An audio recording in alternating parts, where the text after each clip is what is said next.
Hi friends पुणी थे स्वागत करुच्छे एक नुआ वीडियो। तो फ्रेंड्स आयुष्मान योजनार आसिला एक नुआ अपडेट वर्तमान आप माध्यम करंतु आवेदन। तो जो स्वास्थ्य कार्ड को लेकर किसी न्यूज आसी जोटा मुझे आपण मानक संपूर्ण भाव जनईबी कौन रही न्यूज टी। तो वीडियो रे नुआ कर आसी चैनल को लाइक करदे एवं वीडियोटी भल लगे अधिक अधिक सब्सक्राइब करदे और शेयर करदे। तेरे चलते वीडियो को स्टार्ट कर। तो फ्रेंड्स आयुष्मान भारत प्रधानमंत्री जन आरोग्य योजना एक जातीय स्वास्थ्य बीमा योजना जहाँ अधीन भारत सरकार 70 वर्षर एवं अधिक बयसर व्यक्ति मानक 5 लाख टंका पर्यंत मागणा चिकित्सा प्रदान करिसंती।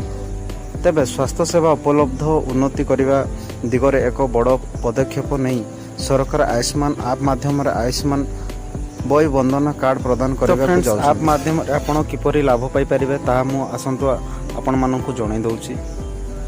स्वास्थ्य मंत्रालय सोशल मीडिया रे ट्विटर एक पोस्ट करिसंती जे 70 वर्षर एवं ताठारो अधिक बयसर वरिष्ठ नागरिक माने एही आयुष्मान ऐप माध्यम रे सेमानकर आयुष्मान बय बंधन कार्ड पाई परिबे। एथिसह 5 लाख टंका पर्यंत मागणा चिकित्सा मध्ये पाई परिबे। भारत सरकार 23 सेप्टेम्बर 2018 रे आयुष्मान भारत प्रधानमंत्री जन आरोग्य योजना आरंभ करथिले। जातीय स्वास्थ्य प्राधिकरण द्वारा करा जायतिला। एही योजनार सारा देश रे सरकारी एक मेडिसिन प्राइवेट हॉस्पिटल गुड़िकर कैशलेस चिकित्सा प्रदान करे। एथिसह अधीन 5 लाख टंका पर्यंत मेडिकल कवरेज तेबे आपण माने मन रखंतु जे एही योजना अधीन 70 वर्ष एवं ताठारो अधिक बयसर समस्त वरिष्ठ नागरिक माने सेमानकर आर्थिक स्थिति जहाँ भी होना कहीं 5 लाख टंका पर्यंत मागणा चिकित्सा पाई परिबे।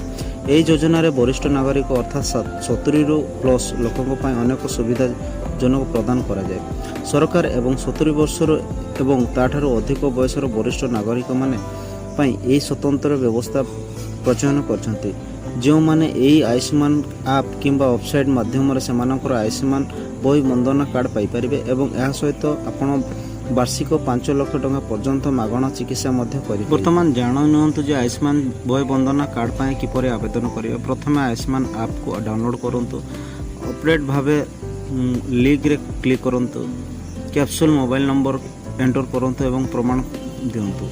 तापर ओटीपी एवं कैप्सूल कोड रे एंट्री करंतु एवं तापर ऑनलाइन ऊपर क्लिक करंतु। यहाँ पर डिजिटल जो कैप्सूल आसीथिबो ता अनुमति दियंतु। राज्य एवं आधार डिजिटल सहित लाभार्थी को डाटा एंट्री जदि कौन से लाभार्थी डाटा एंट्री न मिले तबे केवाईसी प्रेस को जाई सेठी क्लिक करंतु। एथिसो ओटीपी आपनकर सम्मानित दियंतु।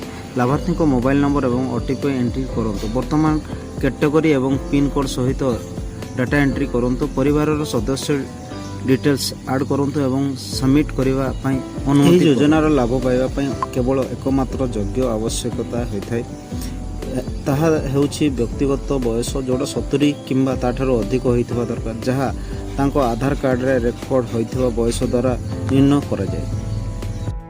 तो फ्रेंड्स योजना रे नाम लेखा पई आधार रो बाध्यतामूलक कि ता भी आपण माने जानि नथि। आज्ञा हां योग्य वरिष्ठ नागरिक पई आयुष्मान कार्ड जारी करबा पई आधार बेसिस केवाईसी बाध्यतामूलक कारण यही योजना पई आधार होछि एकमात्र आवश्यकता डॉक्यूमेंट जहाँ आपणकर बयस प्रमाणपत्र देखाइथे। लाभार्थी को आयुष्मान ऐप रे ऑफिशियल वेबसाइट को जाय आयुष्मान भारत वरिष्ठ नागरिक योजना पई आवेदन करि परिबे।